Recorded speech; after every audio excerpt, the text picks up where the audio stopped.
Anybody has the power to become famous by doing something destructive. Mr. Shkreli, do you wish to make an opening statement? On the advice of counsel, I will not be giving an opening statement. Do you think you've done anything wrong? On the advice of counsel, I invoke my Fifth Amendment privilege against self-incrimination and respectfully decline to answer your question. What do we consider to be this dark part of human nature? You are in a unique position. You really are, sir. You have a spotlight. You could use that attention to come clean, to right your wrongs. The way I see it, you can go down in history. Now we're looking at where we start to think of villains in life. They have this fascination with evil, and once you see somebody as a villain, you're then ready to make them fit and assume they must fit the other qualities as well. I know you're smiling, but I'm very serious, sir. And if you show up immediately ready to relate to him as a human being, does the villain need a friend? To Mr. Shkreli, since I have you in front of me, let me say this. I truly believe you could become a force of tremendous good. There's so many people that could use your help. What you want from a devil like me, see the devil on me, the believer, he just regrettably forgets to accept expectation. Holds better than yet, never been led. Shaking out a line of silhouette, miss me when you wish you weren't kind of glad.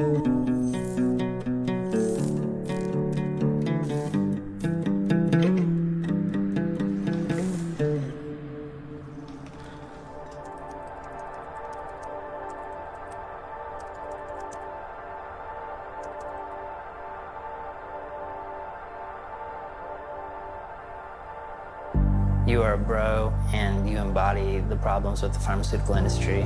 But it's not real. That's a character he kind of puts on. Everybody thinks he's this big piece of shit and he's got what he deserves. Character and ethics, I think, really matters. It's not him, dude. He's a symptom of the problem. The story's not over yet. I can't tell his story unless I get to know him. We're sitting here watching his live stream every week, and he's right downstairs. September 11th here. It's October 1st. 2016. It's been a good year. Okay, January 20th. Operation Find Shkreli. Okay, Martin Shkreli, I get it. This is New York winter. I feel like I've been watching Martin Shkreli for like a straight year of my life right now.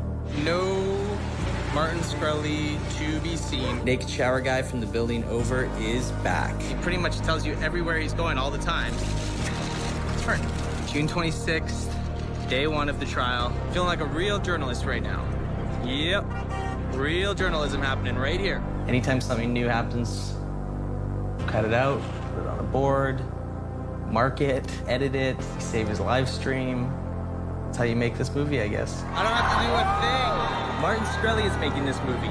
He's making this movie every single day. What I want to figure out is how this guy became the most hated man in America.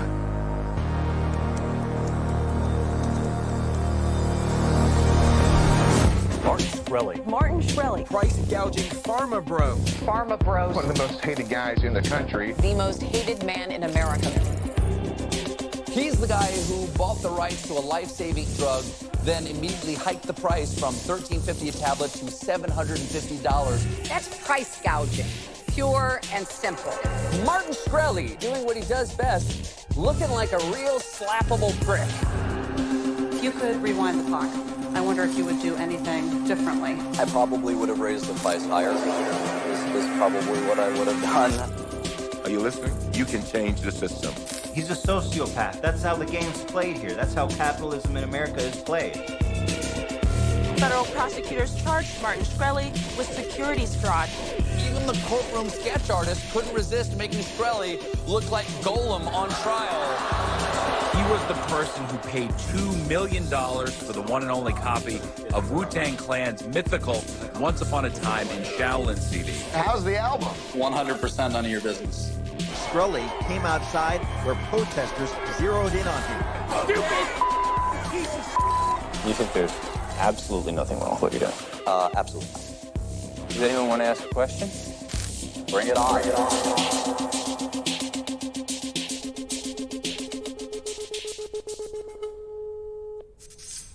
Okay, so we found Martin's number online. Apparently he answers it on all of his live streams. So we're gonna give him a call. Hello? Hey, Martin? Hey, can you hear me? Yeah, who is this? Hey, when are you being sentenced? I'm just wondering. Oh, hey, I asked you a question. Can I help you? No, I saw people calling in on your live stream, so I thought I would ask a question. Yeah. No, don't call me. Okay, sorry. No problem. Bye. The first time I ever talked to him, I just called him up, and it's like a hotline. I think I enjoy that the most because it's the playing with fame thing. It's just like, hi, yeah, I'm a person you've heard of. Call me. Hello? Hello? Yes? Hey, it's Martin Shkreli. Yeah? What is this webcast? Is this something that you do often, or is this a one-time thing? He would have these multi-cam chat rooms, a bunch of people on video talking, and there would be even more people watching. When you're the smartest guy in the room, you love making it known to other people who think they're better than or smarter than you. So I could see why he was trolling a lot of the people. People just call him and they don't know what to say, and they're just like, oh, you picked up. And he's like, yes, you called me. No, it's fucking Lucifer. How may I help you? No, you've reached Santa Claus. Yeah, it's the North Pole. What present can I get you? Fucking moron. There's poor people here. Oh, I can smell them from the internet. Wait, okay, I'm watching you on Periscope. I'm a little bit behind right now. Yeah, it sounds like you're mentally a little bit behind. What's up? There's no sense of like allocation of fairness or anything like that. You know, if you're just calling him randomly, he's like, this is my time. I can do whatever I want. You can call me at 646-217-2783 if you've got some fucking little testiculars, little fucking balls. You may know, I webcast my day. I sit there and eat a bagel. I'm a normal dude. The money's stacking up. That's great. I hope it keeps stacking up.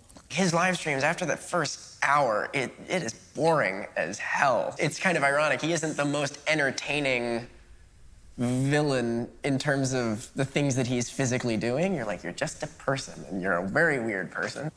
Yeah. All right, you want some chicken, kitty? Here you go.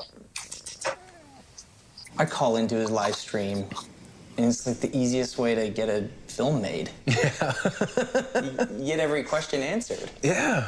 He would continue just taking in the people that, wanted to attack him and showing them a little of who he was. You can't sit down and have a one-on-one with all of America, but he sure fucking tried.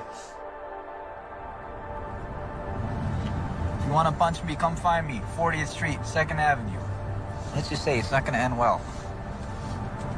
You're going to meet my friend here. Blow you a kiss.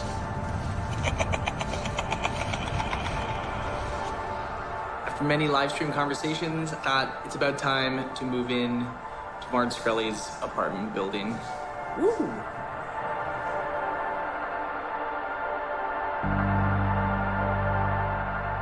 It's not me trying to be deceiving. This isn't me trying to be sneaky. I thought if I moved into this building, I could get closer to him. I could get the truth. I could figure out if he's really an asshole like the world makes him out to be. How do you become the most hated man in America? Price gouging, harassment, stealing, or is it being a total douchebag? Fame or infamy, or is it performance art? Whether we like it or not, Martin Shkreli has made his way into pop culture. Unique, polarizing, maybe it'll even go down in history. So to understand this, we need to understand the beginnings. The small European mountain town of Shkreli, Albania.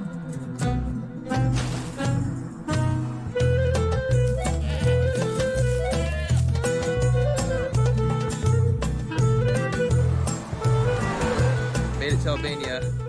There's the mountains. Every single building and store in this area has Shkreli as the name. What I've gathered from the locals, you take the Shkreli last name with you to represent pride for the Shkreli region. The question is, What did these guys really think of their hometown hero, Martin Shkreli? Kapitalizmi është shumë I shtirë me kapërdi, por mbetet një në djalë e mirë. Martin Shkreli për ne e përfaqëson mënyrë dinjitoze emrin Shkreli. As I'm learning, the last name Shkreli derives from battle and courage. Maybe that's why Martin Shkreli won't back down to haters. It's in his name. Që ka buru prej ujnave burimet kualter Shkreli. Edhe krenarë me ta. Well, there you have it. Albania is forever grateful to Martin Shkreli.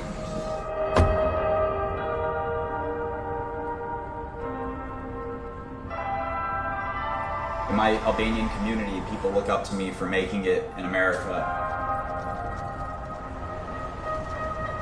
They're proud of me and my accomplishments, but if I did something bad, they wouldn't be proud of me. And if I did something that they felt was morally wrong, I'd be shunned. We like our villains to come from one of two main backgrounds, poverty or privilege. We get the one who wants to rise up and overcome whatever was holding them back earlier in life. We can admire that. We may not admire what they do with that, but we can really get that. I was born at Coney Island Hospital. I had to fight my way out of Coney Island Hospital when I was born. You know, he likes publicity. He likes to show the world that Martin Shkreli has made it. That this poor boy from Brooklyn, whose parents were janitors from Eastern Europe, has made it in the world. You know, we moved to Brooklyn, the most affordable place we could find, the most rent-controlled place we could find. Shared a room with my brother. You're talking about 2-bedroom, 4 kids. I'm from the block where people get robbed and shot all the time. Didn't have a silver spoon. I made it on my bootstraps. I'm very proud of that. Came from nothing. You know, literally came. His parents were still janitors. I believe they're still janitors to this day. My mom still works. She won't let me support her. I keep begging her to let me buy her my house or whatever, and they're just like, no. He had a great deal of early life success. Left high school before graduating and got some internship on Wall Street, and he was kind of considered this boy wonder, if you will. He started off in the hood, in nowhere, made his way up the ranks to millions. And that's not only is that not easy, that's not really probable. That's not possible. That's very rare. I struggled, fought. I went to City College. I earned my way to the top. I think I should earn a little bit of respect. There's just this childlike quality where anything is possible. He can make anything happen. No one can tell him no. And if he thinks he can start a drug company, he will. That sounds nuts. It sounds naive and insane. But he did it. Orphan drugs are for a disease where there are fewer than 200,000 people. Years ago, decades ago, drug companies ignored these diseases. It was thought that you couldn't make money on those diseases because there are just not enough patients. So why spend the money to develop? So in 1983, Congress passed the Orphan Drug Act, which gave tax incentives to help develop rare disease drugs. If you can charge a huge price, then even a few thousand patients is a big business. So that's what made orphan drugs popular. A drug that's off patent is only inexpensive if there is sufficient competition. If there isn't, older drugs can have higher prices just like new drugs. At the time, it wasn't that unusual for somebody to take a big price increase like this. Other companies did this. This was a business model that had been employed over and over again. This was a playbook that was becoming fairly common in the pharmaceutical industry. And particularly for an orphan drug where there's few patients, the insurers won't really care. And so these companies started searching for these obscure, neglected drugs, buying them, and turning them into very high-priced drugs. One of the earliest, around 2006, 2007, there were congressional hearings on it. People were outraged.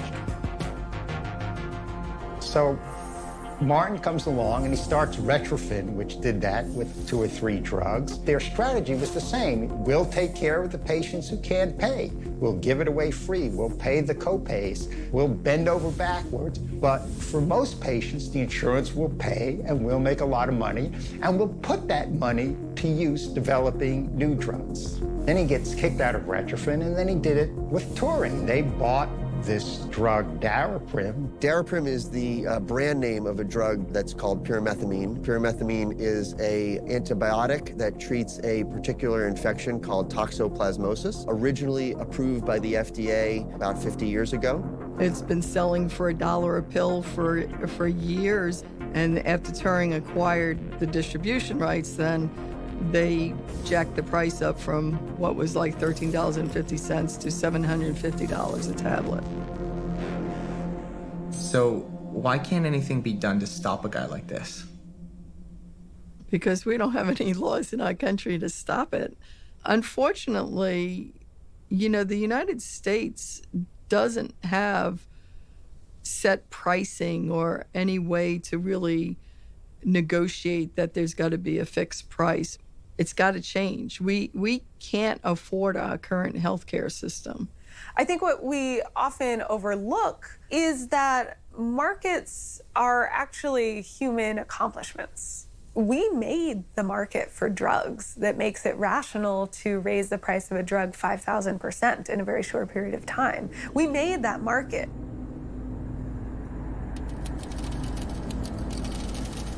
So healthcare is different first and foremost, and I think from a moral perspective, because essentially we need it. We need it desperately. It's not optional.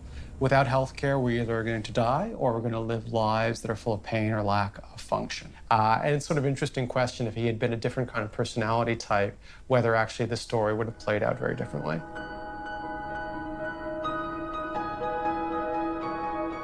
You know, I don't think his heart is necessarily in the wrong place. I think he just thought, you know, the rules didn't apply to him.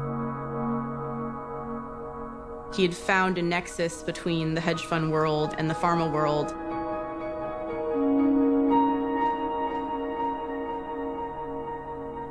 You just see a human being that's capable of a whole lot.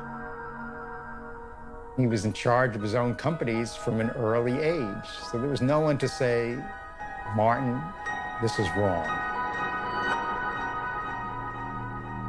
The whole story was not helped by Martin being a jerk.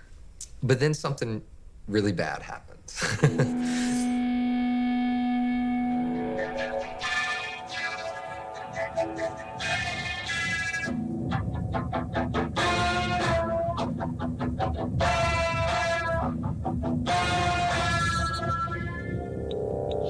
Hello? Hey, how's it going, Mr. Shkreli? You sound like a weird guy. Yes. You kind of sound like a pedophilic macho man.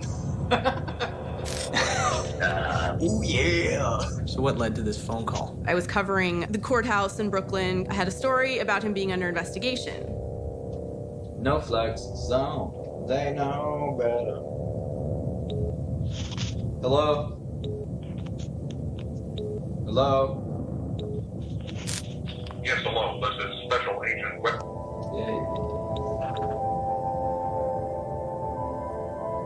They know better. They know.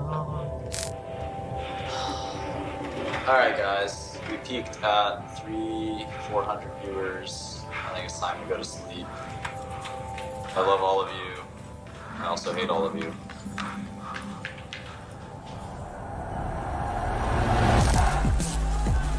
The drug company CEO who raised the price of a life-saving pill by more than 5,000% has been arrested. Martin Shkreli, characterized by some as public enemy #1 for the alleged drug price gouging he's been accused of, is arrested Thursday morning for something else. Federal officials confirmed to CBS News that Martin Shkreli faces charges of securities fraud. We expect to learn more about the case at a news conference in about 2 hours.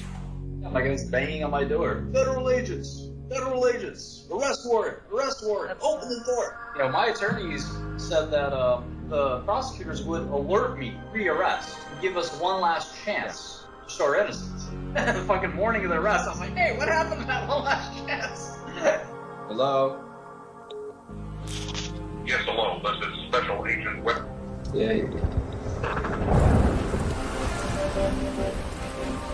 After he got arrested, it was just like a terrible day outside in front of the courthouse all day. We were all waiting in just drenching rain for him to come out, and he finally came out looking pretty unfazed by the whole thing. Hey, man, don't punch my fucking camera, kid.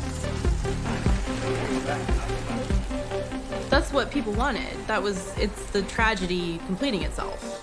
You know, like, he did something, it pissed everybody off, now he should be punished.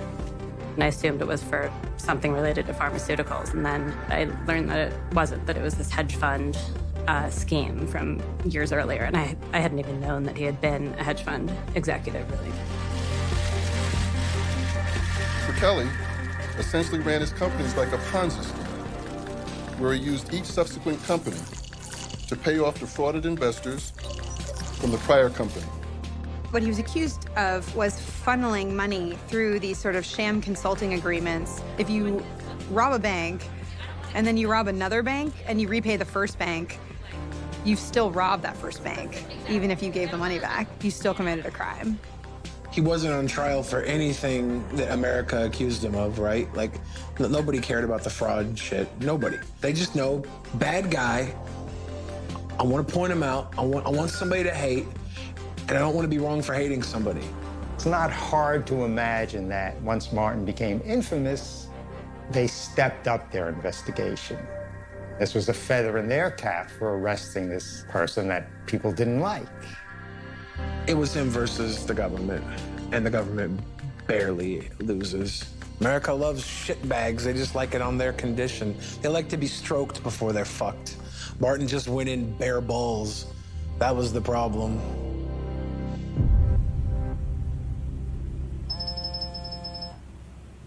Another caller. Hello, caller. Hello? Yes. Martin? Caller? Oh my god, I actually reached you. Oh my god, you finally called. Wait, okay, I'm very confused. Why are you going to jail? Or being investigated? Yeah, he's being investigated. No, I was arrested. I was arrested. You sometimes in the United States of America get a chance to post bail, especially if it's a nonviolent crime. I had that opportunity. I posted bail of $5 million cash. There's $5 million sitting in an account right now. While that money is there, I'm allowed to go do what I please. And let's see, the trial, there's a jury trial. Sorry, there's a lot of background noise. Do I have your full attention? Nice. That's $5 million. Do I have your full attention? There's a lot of noise in the background. Are you at a party or something? How dare you disrespect me like this? There's 1,000 people listening to me, and you can't, you call me and you don't have the deference to at least pay attention to the conversation? What is wrong with you? When I call someone, I give them my full undivided attention. Fucking prick. If we get arrested, you're paying for our bail? I know. Yeah, we won't get arrested. I've emailed these guys probably 5 times now, and no one's gotten back to me, and so see if we can get into this building. This whole area is for pharmaceuticals, and the head office of one of Martin Shkreli's old companies is amongst them. Retrofriend's right there.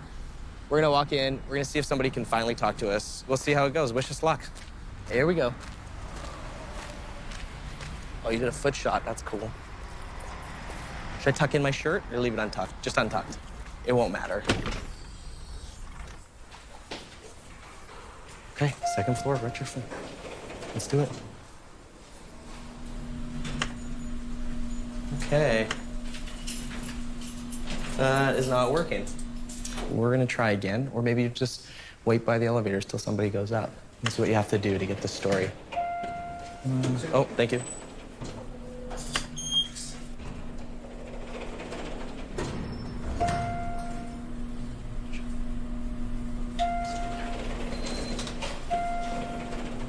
That guy go away. Let's see. Okay, so we successfully made it at least to the second floor. I'm just gonna wait for a receptionist, and hopefully there's a way I can at least talk to somebody in communications or PR and get a couple answers here. So I'll just wait around. I'm not in a hurry. I'm in San Diego. I'm not in a hurry. Here's a Retrofin corporate fact sheet. I don't see Martin's face on there. This company looks kind of interesting. Hi there. Hi, have you been up? No, not yet, actually. I was going to ask you, so we are just looking to see if there's a director of communication for Retrofit, and we wanted to chat to them. There's a exec, the company, Martin Shkreli, and we're looking to see if anyone can talk to him about our film and talk about him at all. I sincerely doubt it. Really? I sincerely doubt it. Probably your best bet is going to be to call in the morning. Okay. And have them put you through to the director of communication. Okay, sounds good. All right. Okay, yeah, thank you so much. Okay. But I'm saying small time. No chances for Martin Shkreli interview? He's not welcome in the building. We'd all spit on him. Really? Okay. Well, I love the artwork here. It looks great. Thank you. Yeah, thank you. I'll call them for the morning. Thanks so much. I didn't get spit on in the building. That's a positive. I think there are several aspects of this story that made it light on fire the way it did. One was the people who were affected by this price increase. Patients with HIV, pregnant women, people with cancer. I mean, these are obviously vulnerable populations already. And to take a drug and to make it inaccessible to them just seems like the height of all evil. It got the attention of the HIV Medicines Association, the Infectious Diseases Society of America, and then Andy Pollack in the New York Times wrote a big story about it. 1 minute after I sent the email, he was on the phone, calling me up. He was happy to talk about it. Toward the end of our conversation that time, he began to realize this isn't going to look good in the paper. There's something human about like putting an actual person into that story. We're used to nameless, faceless corporations out there just doing evil. It's just a combination of things. Hillary's tweet, Martin's personality, financial hedge fund profiteering. The whole situation went viral. This was something that everyone could attack. There are things that are done in this industry in terms of pricing that people try not to talk about, and he talked about them all. It's hard to believe that somebody could be so driven by greed. People from the pharmaceutical industry that were like distancing themselves from him as if he was the bad apple. Politicians coming after him. The whole time he was responding, he needed a PR person and somebody needed to give him some duct tape. He brought the attention to himself. And he also can get under people's skin very effectively. Unapologetically price gouging. The social media horror story on steroids. His willingness to be in the limelight, even if it's in a bad way. Martin just says what comes to mind. Like he was saying some dumb shit. You are a bro, and you embody the problems with the pharmaceutical industry. The poster child for bad activity in the pharma world. This is a person who is the living embodiment of it. It's 100% about profit. It was just so clear. Like the bullshit was just on display.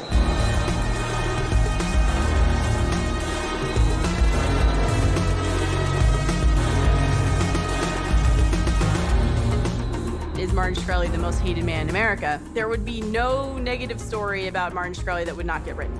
You know, most news reporters are not really supposed to use adjectives, but you could just load adjectives into stories about him and it would be fine. Someone called him a human mysterious mattress stain. If I take that money and I'm using it to do research for dying kids, I think I'm a hero, let alone evil. He knew what he was doing was not illegal. One of the loopholes. And he knew it was a way to make money. And generally, you rely on morality of entrepreneurs to just not do that. But there are always exceptions. The increase in costs seem completely gratuitous. No country can set a drug price. Drug companies set drug prices. And that's the rule of law today. If you don't like that, you know, I don't know what to tell you. That's the way the world works.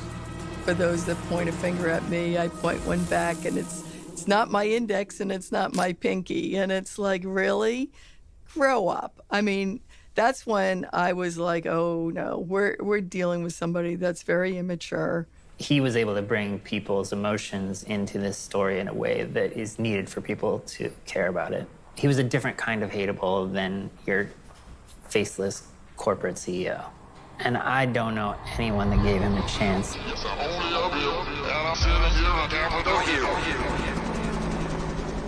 For just a bill, I can cop a lil and roll it up. They say Seattle gotta chill, I think we're cold as fuck. You want some warmth? Buy a coffee, hold the cup, go back to where you came from. Tell them that you rode the duck.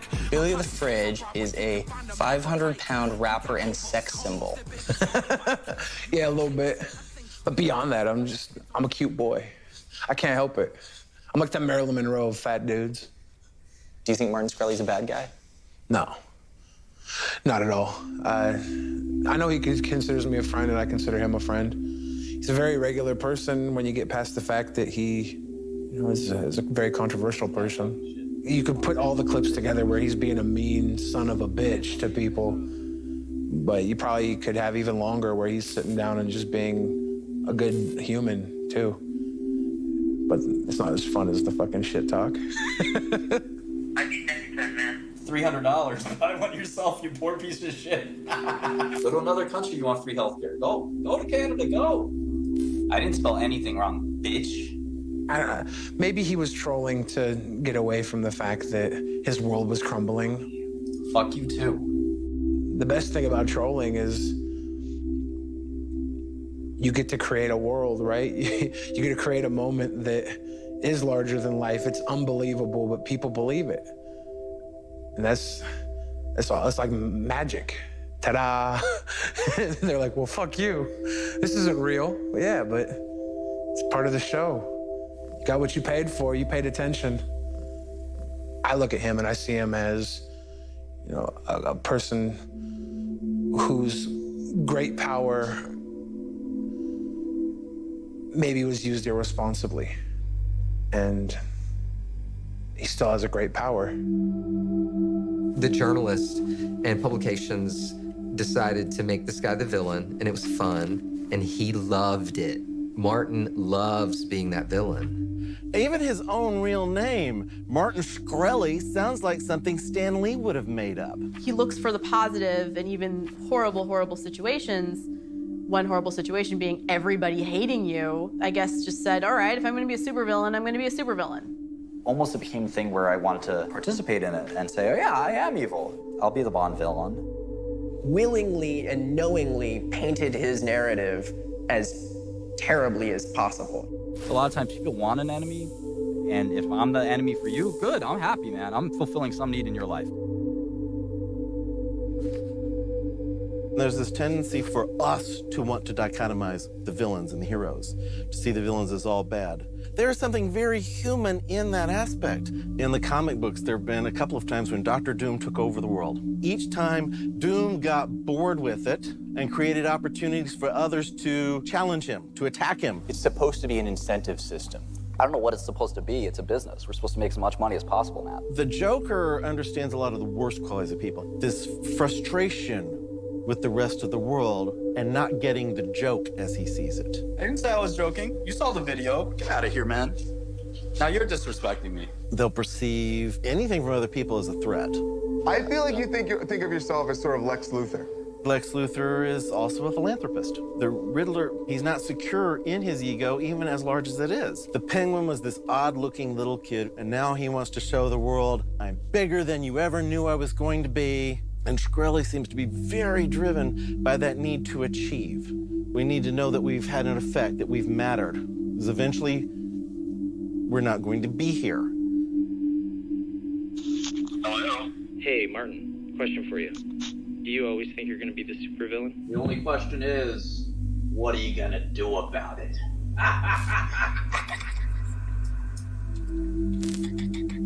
Trying to understand the kind of mind that has the value system to get enjoyment from that is it's so delicious and fascinating. Most people aren't bad. They just have different ideas about how the world should look.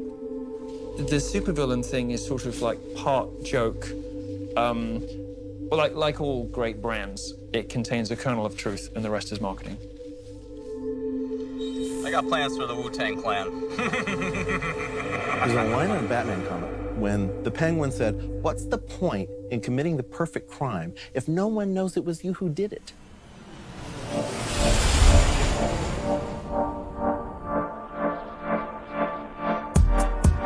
I My name is Silver Rings. I'm a producer and artist with the Wu-Tang Clan. I came up with the concept for the Once Upon a Time in Shaolin album, the One Copy album, and I produced the entire record as well, right here in Marrakesh.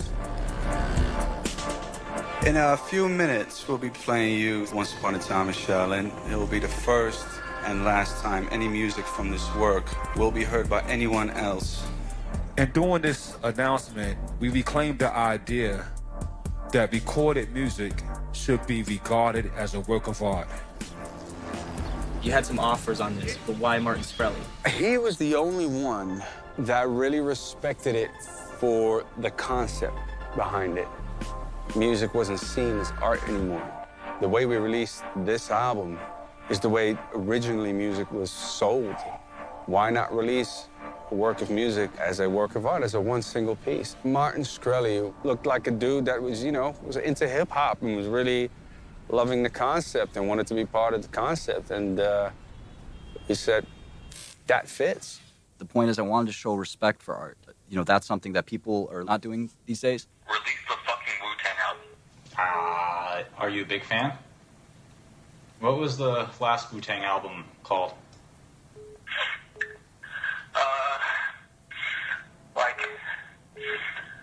You want to hear Wu-Tang? Wu-Tang Clan? All right, let's get back to these closures, okay? Trashy was sitting on my Wu-Tang album. Tried to reach out and pet her. It scared her. And she bounced. I think it's broken now. You think he was disrespecting the Wu-Tang album? I don't see the problem with that. Like, it's his. He can do what he wants. This is my coaster, as you guys can see here. But he was using the album as a coaster. Yeah, he was being an asshole with it sometimes. Like, he was saying some dumb shit. See, Martin just says what comes to mind. I bought the most expensive album in the history of mankind, and there's fucking RZA's talking shit behind my back and online, plain sight, and I'm just getting pissed off. That's not the way I do business. If I hand you $2 million, fucking show me some respect. I'll tell you a funny thing. You know who has been most on point? I think even with Martin's story, has been TMZ. Ghost and Killer, I gotta ask you guys, man. You guys know that guy bought you guys a CD for $2 million at the auction? Yeah, that yeah, had brought it. Most people don't ever try to beef with me. Do you know why? What do you guys think? Nobody's that dumb. Just because he was in the Wu-Tang Clan 20 years ago doesn't make him a tough guy. Now you're talking. The feud continues to escalate between former Turing Pharmaceutical CEO and Ghostface Killer. If you were here right now, I'd smack him right in the face. No, you wouldn't. Don't Really? worry. Absolutely. These guys that got serious goons. Like, they will come and F you up. Like, this is serious. Like, don't challenge. Nobody's ever challenged the Klan. I think there's a saying, y'all familiar with this, called, I wish you would. There could be real consequences in that it might be a criminal threat. You think it's a criminal threat? Are you a lawyer? I am. Yeah, actually. Funny enough. You must be on Ritalin or something, man. You know what I mean? Check this out, man. It's like, you a fake-ass supervillain, man. I swear to anything, you's a fake supervillain. If we are preaching this dystopian future for music, I mean, what better symbol for a dystopian music future than Martin Shkreli? That it ends up in the hands of this most evil man in America. Nah, I'm going. Yeah, yeah. All right, so I'm just doing the interview real quick. I'll talk to you in a minute. All right. Let me tell you something about Martin Shkreli. He wouldn't bust a grape in a fruit fight. He wouldn't do none of that shit. He ain't no gangster. I ain't no gangster. You know what I mean? I'll just put that work in where it needs to be put in. You see what I'm saying? You gonna jump from $13 to $7.50 for one fucking pill? Like, yo, that shit better make you live for a million years.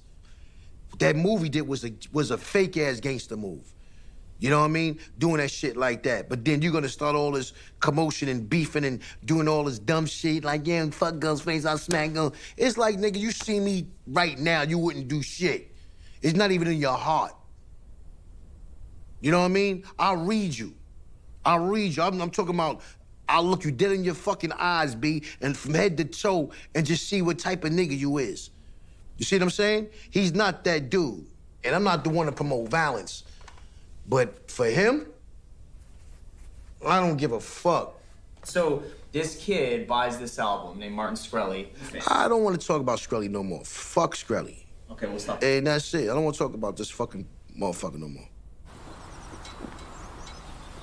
The best example of him using money for nihilistic political ends is the album. If you're going to buy the Wu-Tang album, which is going to it's going to really annoy millions of Americans, go the whole way and fucking burn the thing, like melt it on a live stream, you know?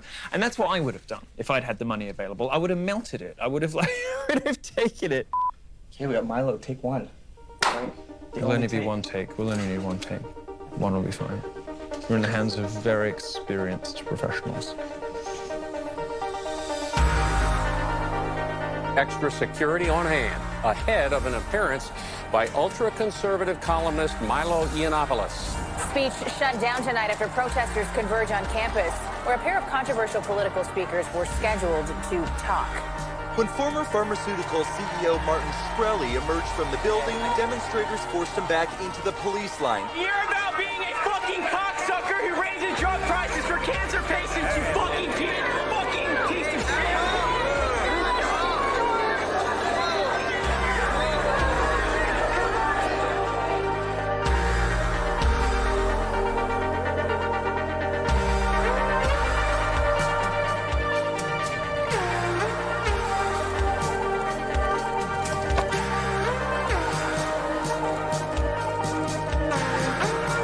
Daddy will save us. It's kind of like a conceptual art show. Anti-political correctness, you know, burn the house down kind of feeling surrounding Trump. People don't feel able to make the joke they want to make, use the language they want to use, express the opinion that they previously thought that they wanted to. This is devastating, devastating for culture. It's the worst imaginable thing to do at precisely the time when we should be celebrating all that is great. We're producing culture that is utterly moribund and completely uninteresting and expecting that it will by itself save us, and it won't. But Daddy might save us, and that was the point of the art show. Let's talk about this art show a little, because I was there. Oh, you were? Oh, you liked it? No. It was actually kind of scary. It was kind of like a little bit weird and a little bit creepy that there was an opportunity for disruptive art created by conservatives to make a mark on culture. Hi, I'm Martin Shkreli, and I'm one of the contributing artists here tonight. He had a pill, a Daraprim pill, just on display with the price tag. This pill represents, to me, the purity and the pricelessness of life. At the end of the day, we all want to be healthy, we all want to be successful and happy. I'm happy to be here and supporting conservative movement here in New York City, which is overwhelmingly liberal. I think conservatives need to stick together, and thank you everyone for having me.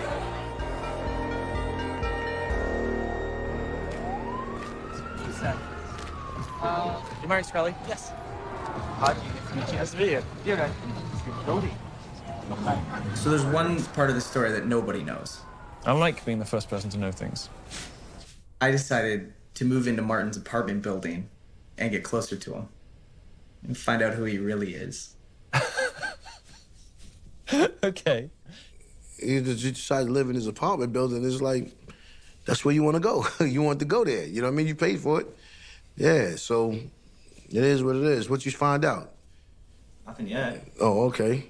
So, yeah, so, you know, that's it. Yes, oh, Brent. Okay, great. Good to meet you. Yeah, my friend James. James. Big night. Yeah. He actually lives in Monroe. Yeah, lives in oh, sick. I see you, man. Yeah, see you at the building, man. See you then. Bye. All right, so... Do you think that's a way to maybe get this film done so that we can speak to him? Do you think that's gonna, like, out-troll the troll? No, I think he'd find that hilariously pathetic.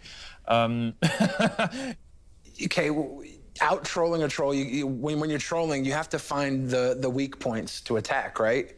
So if I trolled Martin a couple times, just messing with him. You kind of have to go for the fact that he cared about me in a way. You know, I was his buddy. So there's definitely ways to troll the troll. You find what they care about, exploit it. If you had a cool, calm, collective attack on Martin, play it through, and then he's usually pretty chill about it. He'd be like, okay, you got me. But if you open that can of worms, you better be ready to eat those worms. Hello? Hey, is this Martin? Who the fuck is this?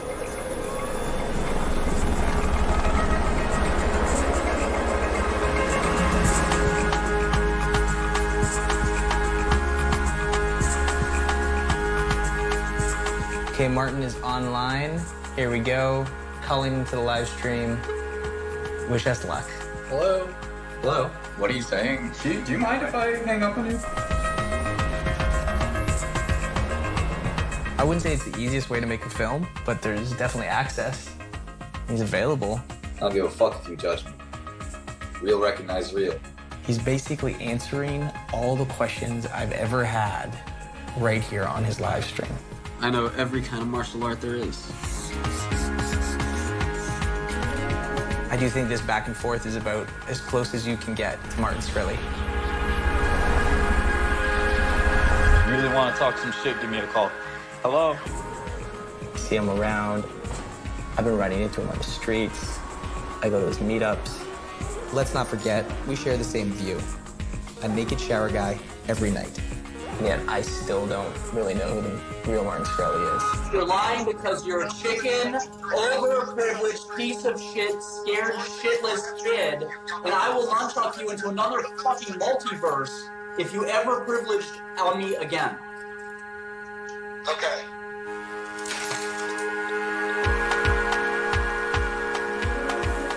I'm just so fucking exhausted from watching this guy.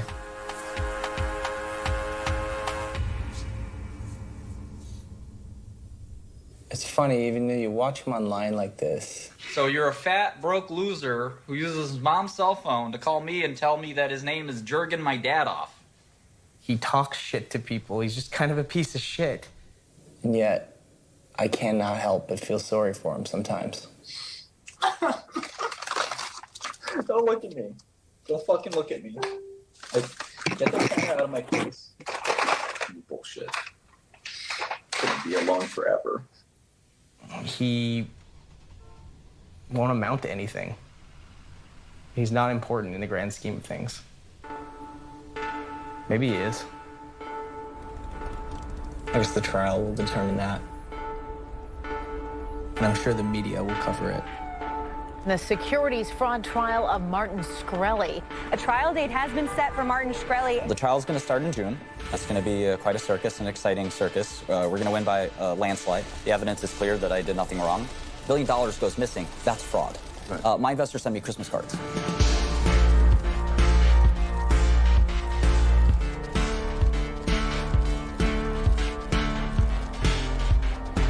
Charged with securities fraud. Federal prosecutors say Shkreli cheated investors out of more than $11 million in a Ponzi scheme. If convicted, the 34-year-old could spend up to 20 years in prison. Shkreli's lawyer, Ben Brafman, arguing that the trial is very complex. You have a new legal team in place. This is a lawyer who is very well known. I have hired Ben Brafman to represent me going forward. His track record is impeccable. I'm a person who people come to when they are in serious trouble. Martin was in serious trouble. Every once in a while, I come across a Martin Shkreli who's unique in so many ways that the challenge is just, too interesting to avoid. It's my job to make the system work fairly and honestly. You put someone in handcuffs and take them away, you've changed their life forever. The presumption of innocence be damned. We don't require the application of the rules, then I think as a society, we're really not a democracy. Sometimes I'm the only person who is standing next to you. When you are a high-profile person who is being vilified, I'm like a lifeboat. If everything works perfectly, we're going to be able to save you. It's got to work perfectly. And you've got to be fortunate. You've got to be quiet for the next 2 years. Typically, when you have a defendant who's on trial, they're on their best behavior. The prosecution should be embarrassed. They barely did their homework. Why do they keep coming after you? You know, I just can't fathom. I guess it might have something to do with me being very handsome, very wealthy, and very funny. Your attorney can't be glad that you're out here. I'm very different from a lot of those other clients. There were times when I wanted to, wrap my arms around Martin and hug him. There were times when I wanted to punch him in the face. You don't really cage like Martin Shkreli. You just can't. You can't tell someone who thrives in conflict to not create more conflict. You can't tell someone who, thrives online to not be online.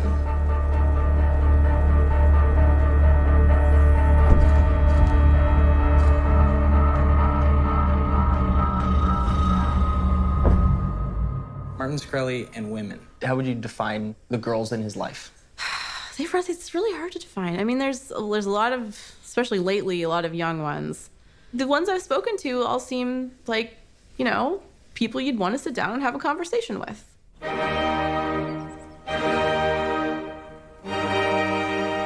How did you first come across Martin? So I was going through my Tinder. I saw that I had a super like. I saw that it looked like Martin Shkreli. I swiped right thinking that someone had done a catfish profile, but it wasn't a catfish. It was really Martin. So tell me, what was this date like? Better than a lot of dates because he picked a place, he checked if they had a vegetarian option, and he was relatively on time. So we ordered food, and then we had seen on the menu that they had this really expensive tea that was $120, this gold medal Sinatra. Who would order a $120 tea? And he orders it. And I said, did you like it? And he said, oh, well, you know, I'm not much of a tea drinker, but it was good. Why did you order the tea?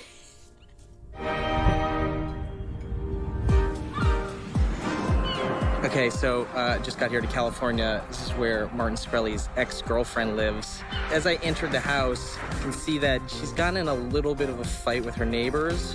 Every time she passes by their new fence that they put up, she decides to give them the finger. And so now they've posted photos of her doing this. So I think it's a fair conclusion to say that Martin Shkreli's girlfriends maybe have some trolling qualities similar to him. What'd you see in Martin Shkreli? Very intelligent, the most intelligent person I've ever met. I find intelligence to be incredibly attractive and incredibly important, and it's hard to find. How long did you guys date for? For about a year, but on and off, mostly off. But yeah, about a year. There were times where I just felt like there's no other person that I would connect with better. Because I studied math, and I was really concerned that I wouldn't find somebody who shared a lot of the same interests as me. We got into a cab one time. I look over at him, and I was like, I wonder what the probability of stepping in the same cab twice is. And he goes, that's a great question. Let's sit there and figure it out. And he looks up at the top of the cab.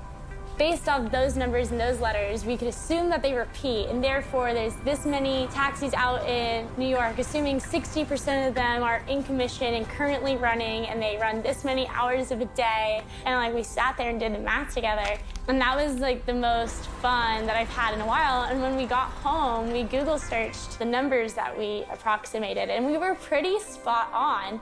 That was like the nerdiest romance ever, but yeah, I thought it was romantic.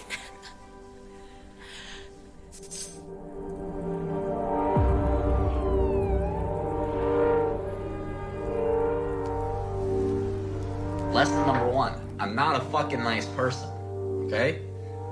I'm not. How could he? How could you? Let's see how far we can take this. Let's see how evil I can be in front of you.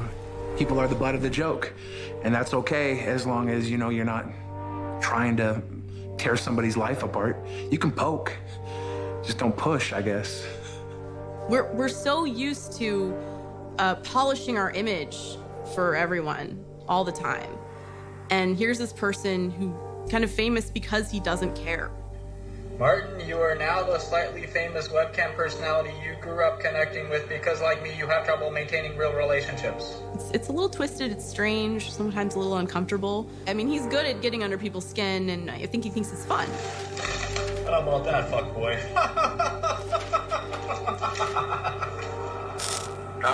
Okay, so next time I fuck your mom, I'm just gonna let her know, okay? You claim to love black culture so much by trying to get in with all the rappers. My culture. I bought it. I bought the culture. It's mine. Well, let me tell you something. With enough money, I'll be black. He just has this unfathomable well of potential for mischief or harm, I guess. I don't personally think that he's dangerous, but Universally loathed Martin Shkreli has decided to buy domain names of specific reporters who have posted critical articles on him and use those to harass them. I basically wrote something along the lines of Martin Shkreli has finally found a woman who's willing to date him. Very shortly afterwards, like 10 days later, he bought my domain name. It was obvious from my first conversation with him, he made things personal. He wanted to talk to me after that. He actually called me to try to, quote unquote, bury the hatchet. And I told him there's no hatchet to bury. I'm a reporter. There's no personal anything here. He obviously didn't like that. And it was like that week he bought the URL of my name. Do you feel badly about what's happening? No, in fact, we're increasing access to patients, so I'm not sure what you're talking about. Nobody I've ever reported on has ever acted like this. Why does he like go after women like that? Yeah. There was a situation involving a writer we were discussing, and he didn't like what this writer said. I suggested that one approach he could take, and then Martin goes, no, when they go low, I go lower. I'm like, no, not a good way to go about things. He really is, I think, part of a tribe of people. You know, he's aligned himself with Milo Yiannopoulos. This is a new part of our culture. Martin, I think, has always suffered from having a more nihilistic bent than I do, perhaps. I think that it hasn't always been clear what exactly he is advocating for, although it's clear what he doesn't like. And that's a problem. It was difficult, and I tried my best to sort of tune it out. But I also have to, deal with the concern that our jurors listening to this. You need to be more disciplined than Martin Shkreli to resist that temptation. I don't need more problems than the case brings to it. I don't know if he knows the damage that he does with some of his actions and words, though. How much damage does he do? Well, he's contributing to a discussion, right? And at the end of the day, he's the bad guy. You don't only get Martin Shkreli, you get, you get the people that love Martin Shkreli. You have no idea who his followers are or what they're capable of. The live stream was a place that we went to hang out as like buddies. Martin attracted everybody, and that means it's the place to be for shitbags, criminal motherfuckers. We'll hunt down the clan together, I promise. And the people that had the guns probably were the last ones that would ever use them. And they're all scumbags, right? Because scumbags are persistent. There was was it Duca? Was it Lauren Duca or whatever? This is my last will and testament. Lauren, I know you love me. I know that we belong together, okay? The Lauren Duca thing, we just thought it would be fun to like make up this whole stupid romance thing. He had a +1 for the Inog and wondered if she wanted to go. And she very publicly said that she would rather eat her own organs. He responded by turning his Twitter into essentially a shrine. Part of being popular is having fans who will Photoshop and make collages. I saw some photographs of your husband. He does not appear desirable in any way. He pulled a photo of her and her husband and photoshopped his face over her husband's face. It was just littered with photos of her. It just got really nasty. And like his followers, I think, took it to the next level. I don't think there is any imaginable situation where I would even want to sit down with him. It doesn't matter because he's doing massive harm to society. In 2016, as a strong, independent woman, that's what I want. That's what I'm looking for. That's what I've been looking for my whole life. I'm gonna get a poster of Lauren Duca, and I'm gonna cut myself. The pain is so sweet. I know feud isn't the right word because it doesn't begin to describe like the way that his harassment of her has, affected her life. This is not a fucking meme, this is a real fucking life. And Twitter can't keep us apart. Nothing can keep us apart. Account suspended. I think it was threatening Lauren Duca with rape, I believe.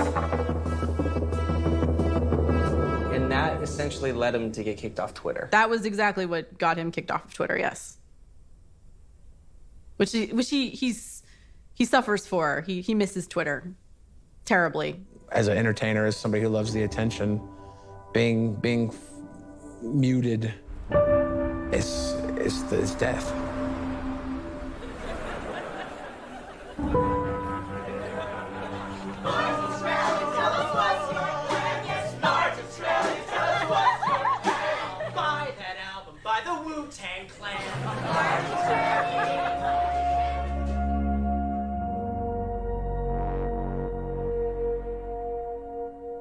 I'm not playing Martin Shkreli, that's the point. Like, I am playing a collection of his outward persona. We're creating a character based on the Martin Shkreli he put out into the media, which was his own choice. Yeah, he has like a little bit of a thing. The receding hairline was important. And the smirk is, I mean, that's the signature, like that you gotta do.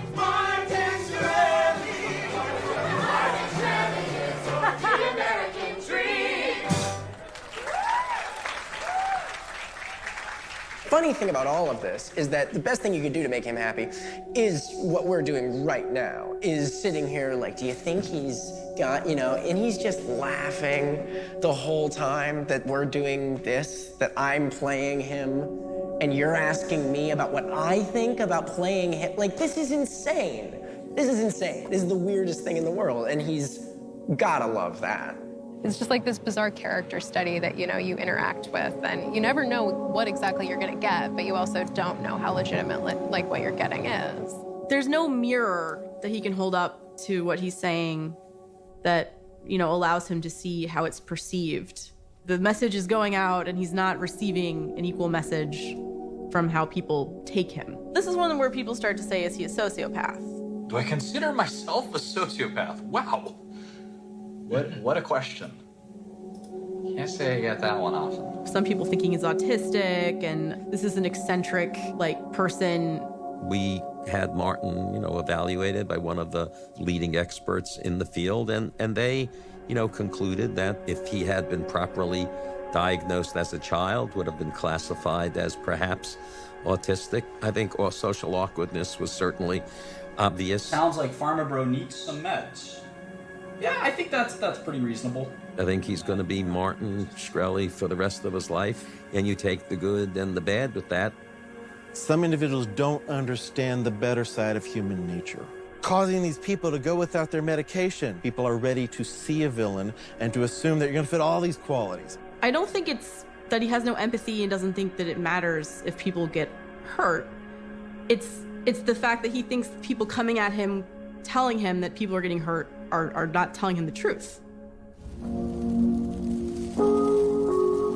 Don't you think we would have heard stories by now of somebody that was on their deathbed, had all the spots on their faces, and were at the end of the rope, and all they needed was that one bottle from Martin, and he wouldn't give it to them? Why are none of your patients coming out publicly and talking to Martin about it? I don't think patients, for the most part, want to come forward because then they're disclosing their HIV status. But the reality is there still remains a stigma with HIV. Patients that have active toxoplasmosis are usually pretty ill. They're in a life-threatening situation that needs to be treated. News headlines constantly say that Martin is an AIDS killer. I feel like a lot of these articles aren't actually getting to the truth. I think the HIV/AIDS came into the equation because that's who we associate the most as needing the drug. Toxoplasmosis is a deadly infectious disease. If you have an intact immune system, it's a relatively easy infection to fight off, but if you don't, it's something that can take hold. And so pyrimethamine doesn't treat HIV, it treats this opportunistic infection. This isn't some drug that, you know, you can live without. You know, if you have this infection, it needs to be treated. Looking at this amount of pills, it costs less than the table it's sitting on. But by the time the price hike went into effect, I realized my house cost less than this. This is a pain schedule, more or less, the last 6 years of having this disease. Yeah, just one after another after another. These are all appointments. Each of these is an appointment. I was so sick. I was getting mouth sores, stomach pain, lots of bleeding. I had a long time where I didn't know why I was sick, and I was getting sicker and sicker. And you just kind of have faith that your doctors are wise, you know, and that the system isn't working against you. 1025 pyrimethamine. So this is the prescription for Daraprim. 25 milligrams, 2 daily at this point. $30 a bottle. For me, 48 tabs lasted me like 6 weeks. At this appointment, they found out I couldn't get access to it. And I think that was when the price hike happened. I get home and go to fill this prescription, and they're like, no, that's not gonna happen. And I said, what do you mean? And they said, well, it's really expensive. I said, how much is it? And they said, $30,000. And I said, $30,000 a year for one med? And they said, no, $30,000 a month. We got online and started thinking, like, there's got to be something. I assumed it was going to be a little blip. We give it a week or two and we'll have it sorted. The longer it went, the more surreal it was. My doctors were stumped. It was pretty crushing. It's weird when you realize that the sensational headline is hitting the mark. Price gouging pharmaceuticals, denying patients. I saw the hate, I acknowledged it, I understood it. The narrative became the hate instead of the patient. I didn't have time for that. I was too sick. I wish that he had had less time for malice too when he was putting together these ideas. Put yourselves in the shoes of someone who has this illness. This drug is 70 years old. You wouldn't want a 70-year-old drug. At the end of the day, there have been much larger drug price increases by much bigger drug companies. We're dramatically increasing the access to Daraprim. Like, having insurance doesn't mean you have access to care. There's so many levels to actually having access to healthcare in America. I had the gold plan. It didn't matter. They just denied it. They said it's way too expensive for us to get involved. The insurance company said that? Because they don't want to spend 30 grand a month on me. I don't think it was a quirk of the system. I was able to fall through the cracks that way. I think it's built in. During that time, I saw Martin Shkreli got on Reddit and did an AMA, which is an Ask Me Anything, and people just post their questions. I never really heard of a pharmaceutical CEO doing AMA. It's pretty rare. Somebody asked him, what about patients that can't afford it? And he's like, oh, no. If they need it, they'll get it for life. So that was when I jumped into the conversation. Because all of us are weak and strong, right? And if we only show our strength, then we're just showing just a half version of ourselves. I just wanted to say, are you being dishonest? What's going on here? And he actually replied to my comment. Why don't you reach out to me? We'll get it sorted out. I emailed him, and sure enough, he connects me with an account specialist. They said they were gonna get me squared away. 10-day supplies, they didn't bill me. I didn't feel like the system was working because I got my med. I feel like I got really, really lucky. And it took literally talking to the guy that's on all the news channels. This was a receipt I got that shows I got 20 pills, which was a 10-day supply. So right now, I guess you would say I'm in remission. I don't take any of this stuff now. The conclusion of my story is fine, because I'm here. For me, the sad story is that I don't think we learned from this yet. I don't think we've fixed it yet. I think we have a lot of work to do still. So is this where Martin Shkreli's entire court appearance is happening? Yes, yeah, the entire trial was on the 6th floor. Yeah. It sucks that I can't bring a camera into the courthouse. Yeah, it would be very difficult. Brackman's theatrics and Martin's winking. It's hard to make that up, to make that loss up. But that's why sketch artists still have jobs.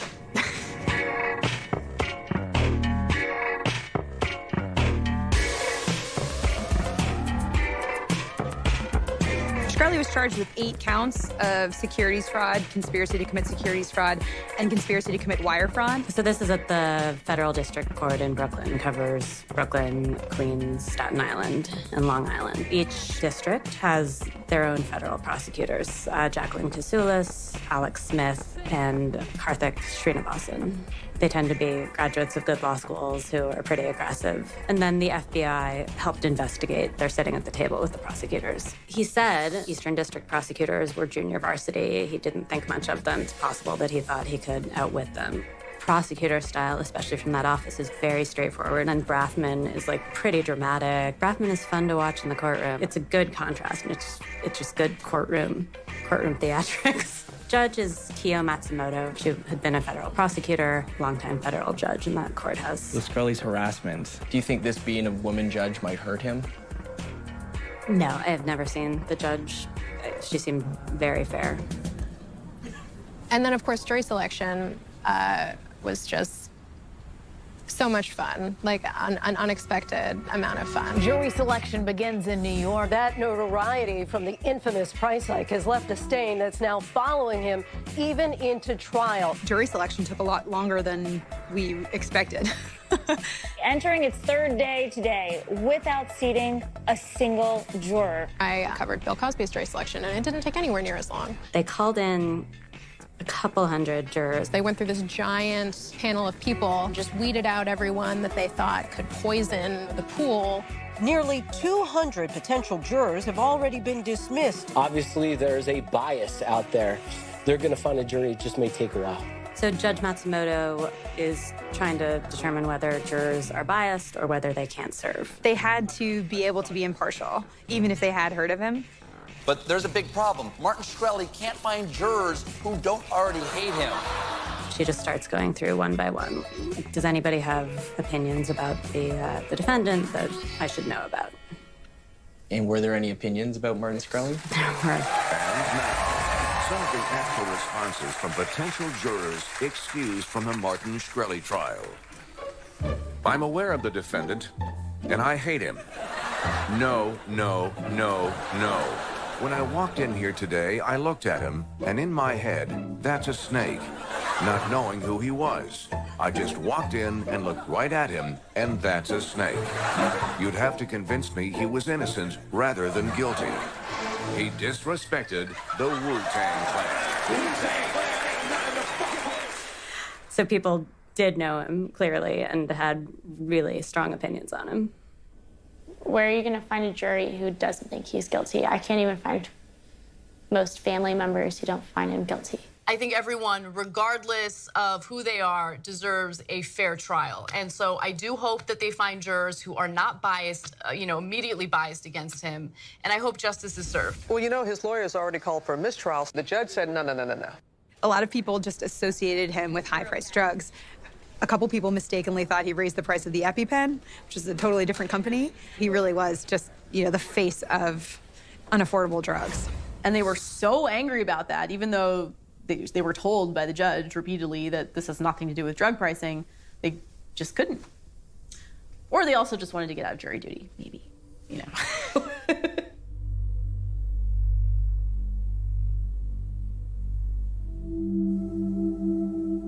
Trial's over tomorrow.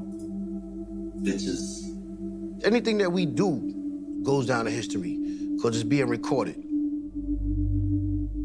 Even this interview is going down in history. Oh, as soon as I win, I'm gonna sue everybody. Don't worry about that. Don't worry about that. Shit comes to you and then it passes by. Shit comes every day. Much time I'm gonna have to sue every fucking person. You really can't detect what's in the hearts of others around it. Where their energy at? Bring that villain shit out now. Super villain. You have to be careful in this world right now, growing up in this era like this. You got cameras on you, but now the social media, a lot of internet gangsters. These internet guys can't hang with me. Crazy? What are you doing, bro? That's not you. That's not you. It's not you. You talking too much. The most suckerest motherfucker could say what he want to say and get heard and get 1 million views. So it's a whole new other world, man. And if I'm acquitted, I get to fuck Lauren Duca.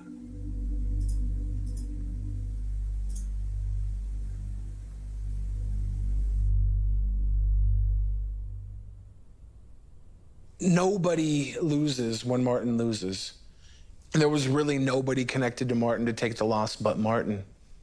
I don't think he ever really thought of the damage he did, and maybe the damage he did was making a mockery of the justice system. It's the story of everything, basically. He was the asshole, so even if you do kind of feel for him, even with the fraud, whatever, it's a fraud. If you don't have a fraud by the time you're 35, you're not trying. Real trials are more interesting than anything you could script. It unfolds before you without any direction, without any lighting or makeup. And things aren't different because we use tricks or magic. I think if the rules are followed, rules are applied fairly, then I'm okay, regardless of the verdict. They disliked Martin, obviously, and Martin unfortunately gave them more reason to dislike him. He personalized the animus, and it was not necessary. It seems everybody's satisfied now because they saw the rise and fall of the bad man. He's just a fucking bullshit boogeyman. He's not the real problem. He's the one that the kids were scared of, and now that he's gone, they feel safe again. They're not. We have not taken enough steps yet to prevent future Martin Shkreli's from using similar tactics in other drugs. If the law allows someone to do this legally, Martin Shkreli's will show up and do it, and ask ourselves whether law change is necessary or not. is, again, this question of, is health a privilege or a right? By blaming just an individual like Martin Shkreli, we miss the bigger picture. As much as we all love to hate him, others are doing it, so he's not alone. The bottom line is we have to assure that everybody has access to care. I'm on 30. Oh, my name's Ian. I'll see you around, man. Yeah, good luck. See you in the building, man. See you later.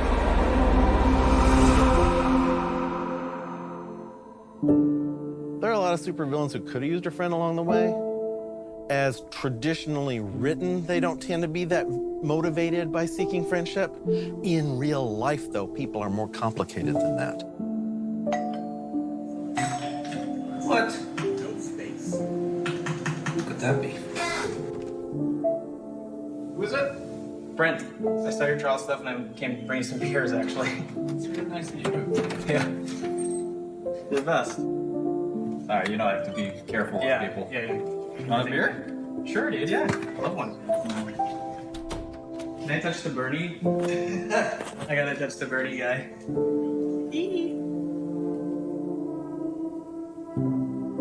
Yeah, that's really nice of you. Let me get your number so I can share clothes or something. Let me throw this in the fridge and then I'll text you. Sure, man. See you around. Thanks for everything. Thanks, dude. And an awful lot of individuals would be much better off and go a completely different direction if they'd gotten friendship at particular times. My neighbor in the building came by with a six-pack. Very nice of him. But yeah, it's nice to have, friends in your building, Ultimately, it's like, is he going to reach a point where he decides, my life needs to be better than this. I want more out of relationships than what's going on. Well. After more than a month at the Brooklyn courthouse and 5 days of jury deliberations, the Shkreli trial has come to an end. We now have some breaking news on Martin Shkreli. It's been a quiet day up until right now when the jury, they brought a note to the judge saying they had reached a verdict. Next, the verdict is in for former drug company CEO Martin Shkreli. I think I threw up. Well, it's moving day. I knew I needed to move out of this place eventually. I wasn't gonna stay here forever. Yeah, it's been an interesting year. You could say that. I got a river filled with darlings who connect to the words in my gut. I wanted to get as close as I could to Martin Shkreli to tell the real story, at least a whole rounded story. Say it was an experience in humanity, or maybe lack of humanity. Seems pretty creepy, actually, when you're packing up. Martin let me into his apartment, and I forgot to ask him if I could hear the Wu-Tang album. Is the album even good? It doesn't matter if it's a great album. The album might not even exist. Like, imagine the album didn't exist. Imagine there's no music on there. Imagine it's just a story to see what people would do if music was taken away from them. I gotta polish the Wu-Tang album. I'm gonna sell it. Putting it on eBay right now. Fuck Wu-Tang. People are gonna want to know what happens to that Wu-Tang album. Right, that's true. That's a real question. Now. See, the whole thing about that album is the mystery, the mystique. The minute everybody hears it, the story is dead. My God, did you really give up? I don't think I'm going to prison. I actually wouldn't mind. It seems fun. But I don't think I'm going. We'll see, I guess. Low-key, there's only 200 people here watching. When the jury comes back with the not guilty verdict, that's gonna be my moment to just start dancing. This was a witch hunt of epic proportions, and maybe they found 1 or 2 broomsticks, but at the end of the day, we've been acquitted of the most important charges in this case, and I'm delighted to report that. Tonight, Shkreli and his legal team are celebrating the verdict. He is guilty on 3 counts. If the government, that's all they can come up with after spending tens of millions of dollars of taxpayer money to get the big bad Martin Shkreli, then God bless him. I don't think I'm going to jail. Maybe a few weeks, if that. I'm sorry your prison gay rape fantasies won't come true. There's always time for more crimes, I guess. Never know. Notorious Pharma Bro is now in jail. When Martin Shkreli arrived at Brooklyn Federal Court yesterday, it was expected that he was going to be walking back out again, but that is not what happened. He was remanded into custody and ordered immediately to prison to await that sentencing. He was hauled before the court after offering $5,000 for a strand of Hillary Clinton's hair. The judge said that could be interpreted as a physical threat. His defense attorney arguing the offer was meant as political satire. This is not the normal narrative of a white-collar crime case. He's in general population. He's with murderers and gang members, the whole thing. Picture that for a second. I bet you he's not in there screaming anything about Wu-Tang in there like that. Probably in there shivering and under his fucking covers, not even coming out of his fucking bunk. And he's probably paying everybody in there just to use the fucking phone. I don't think we have the technology to clone Hillary. And if we did, I don't think Martin would actually do it. I guess the idea of cloning Hillary is enough to get you locked up these days. Who would say something like that? That, really, to me, is criminal. That's not funny. He's a danger to society. Are you kidding me? I think I'm more of a danger to society than he is, you know? I've had kind of a unique relationship with him. It hasn't been like he is with the other journalists. He trusts me. He takes what I say seriously. He's open with me in a way that he is not with most people. Well-respected journalist covering the case of farmer bro Martin Shkreli puts her life on the line for love. I visited Martin in prison, and I just simply told him that I loved him. And what was his reaction? He said that he loved me too. Did he say the words to you, I want to have children with you? Yes. I would love Martin to get out. I would love him to start working on something productive that helps the world. And I'd like to play some sort of role in helping him get there. That's my dream. This is maybe probably telling of his weirdness, but I am the only woman he's ever introduced to his parents. The world needs farmer bros now more than ever. Or at least that's his reasoning for requesting a temporary 3-month release from prison so that he can develop a cure for coronavirus. Just be really funny if the person who ends up saving the world from this current pandemic is Martin fucking Shkreli. The jury's gonna decide on what's gonna happen to Martin. I hope whatever happens to him, he's at peace with that. I'm disappointed. This is a good judge. She made her decision, and we all have to live with it.